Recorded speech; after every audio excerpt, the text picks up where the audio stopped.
Hello viewers, అందరికీ నమస్కారం. Welcome back to our channel passion and fashion by Sindhu. తమ్నైల్లో చూసి ఏంటి పప్పుతో రసం అనుకుంటున్నారా? అవునండి, ఈ పప్పు రసం అనేది మన తెలుగు రాష్ట్రాల్లో జనాలకి అంత పరిచయం కాకపోయినా తమిళనాడు, చెన్నై పరిసర ప్రాంతాల్లో జనాలు చాలా ఫ్రీక్వెంట్గా ప్రిపేర్ చేసుకుంటారండి. సో లేట్ చేయకుండా రెసిపీలోకి వెళ్ళిపోదాం. ఈ రెసిపీ ప్రిపరేషన్ కోసం నేను ఒక 5 స్పూన్ల కందిపప్పుని కొంచెం పసుపు వేసి ప్రెషర్ కుక్కర్లో బాగా మెత్తగా ఉడికించుకుని పెట్టుకున్నాను. ఒక చిన్న నిమ్మకాయ సైజ్ అంతా చింతపండుని తీసుకుని కొంచెం వాటర్ అనేది పోసి ఒక గిన్నెలో నానబెట్టుకున్నాను.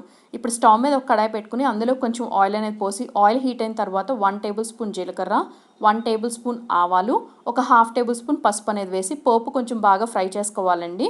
ఈలోపు మనం ఒక పెద్ద సైజ్ టొమాటోని వీలైనంత సన్నగా తరుక్కుని ఆ టొమాటో పీసెస్ని కూడా ఇందులోకి వేసి టొమాటోస్ బాగా గుజ్జుగా అయ్యేంత వరకు మనం దాన్ని కుక్ చేసుకోవాలి.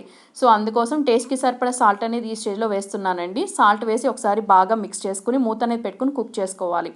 మీన్వైల్ మనం ఏం చేస్తామంటే ముందుగా ఉడికించి పెట్టుకున్నటువంటి కందిపప్పుని మీ దగ్గర పప్పు గుర్తుంటే దాంతో అయినా ఆరల్స్ వేడిగా ఉన్నప్పుడే గెరిటితో ఇలా మెదుపుకోవచ్చు. ఆరల్స్ మీరు మిక్సీ జార్కి వేసుకుని ఫైన్ పేస్ట్లో అయినా చేసుకోవచ్చు. అలా చేసుకుని పక్కన పెట్టుకోండి. నానబెట్టుకున్న చింతపండు నుంచి గుజ్జు అనేది ఎక్స్ట్రాక్ట్ చేసుకోండి. అవసరం తగినట్టు వాటర్ అనేది పోసుకుని చింతపండు పిండుతూ జ్యూస్ అనేది తీసుకుని పక్కన పెట్టుకోండి. సో ఇప్పుడు మనకి టొమాటోలు ఉడుకుతున్నప్పుడు 2-3 ఎండుమిర్చిని రఫ్గా తుంపుకుని అందులోకి వేసుకోండి. మనకి టొమాటోస్ నుంచి ఆయిల్ అనేది పైకి ఫ్లోట్ అయ్యే వరకు మనం కుక్ చేసుకున్న తర్వాత ముందుగా మెదుకుని పెట్టుకున్నటువంటి కందిపప్పు పేస్ట్ని అందులోకి వేసేసి అవసరం అనిపిస్తే కొంచెం వాటర్ అనేది పోయాలండి. నేను ఈ పప్పు మెదుపుకున్న గిన్నెలోకి కొంచెం వాటర్ అనేది పోస్తానండి. సో పోసి ఆ వాటర్ని కూడా ఈ గిన్నెలోకి యాడ్ చేస్తాను. ఇప్పుడు ఒక 1/2 టీ స్పూన్ ఇంగువ వేసాను. ఇంగువ వేయటం అనేది కంప్లీట్లీ ఆప్షనల్ అండి, మీకు ఇంట్రెస్ట్ లేకపోతే స్కిప్ చేసేయచ్చు. అలాగే కొంచెం కరివేపాకుని రఫ్గా చాప్ చేసుకుని ఆ కరివేపాకులను కూడా వేసేసాను. ఒకసారి బాగా మిక్స్ చేసుకుని మూత అనేది పెట్టుకుని ఒక పొంగు వచ్చే వరకు మనం దాన్ని కుక్ చేసుకోవాలి.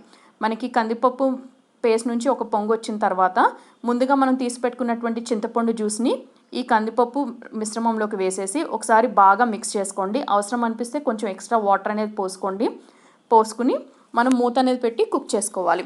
మనం త్రూఅవుట్ ద కుకింగ్ ప్రాసెస్ ఫ్లేమ్ని లోలోనే ఉంచుకోవాలి.